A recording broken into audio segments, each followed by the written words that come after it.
Adrienne, was there a final nugget or point that you wanted to give to my audience about the work that you do and the importance of pop culture and inequality with regards to gender, race, and sexuality? Oh God. Just that I think that maybe there's this misnomer that you can avoid pop culture and that it doesn't affect you, and that you can just toss it aside and have no connection to it. And here's the example I like to give when I teach.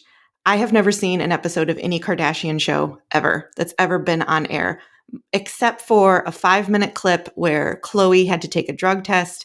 And in the drug test room, they allowed her to wear like her sweatshirt, carry her purse, do all of that stuff. And I was like, oh, that's there's no, anybody who's ever had to take a drug test in real life knows that they basically have you stripped down to nothing to walk into that room, right? For an employer or whatever. I did it once to volunteer with kids, and it was literally like, you cannot go into this room with anything other than your bra. Like, that's what it was. Right. I can name all of them. I know other than that 5-minute clip, I sometimes blank out on I don't know that there's all the grandkids' names or children's names. I can name all of them. Never seen that show.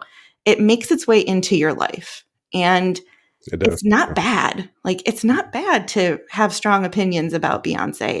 It's part of existing in this society.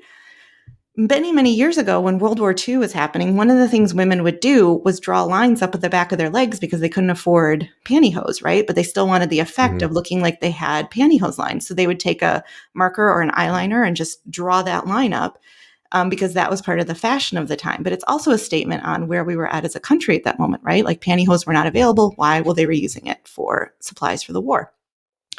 These things all have bigger impacts than we think they do. And ignoring that just basically means you're saying, well, I'm the exception to the rule. Society doesn't impact me. Culture doesn't impact me.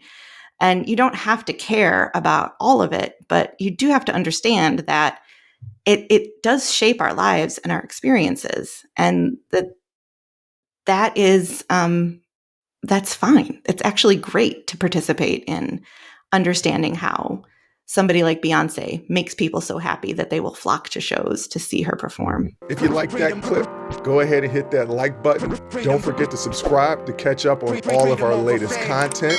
Don't forget to hit the notification button when you do subscribe so you can get updated every time we release content. We release content every day, whether it's an actual show or clips from the shows. So go ahead and subscribe, like, comment. Also, don't forget our Patreon page where you can find our Talking Straight-ish and After Hours Uncensored episodes. That's patreon.com/unsolicited perspectives. But once again, thank you again for listening to Unsolicited Perspectives. I'm your host, Bruce Anthony, and I'm going to catch you next time. I'll holla.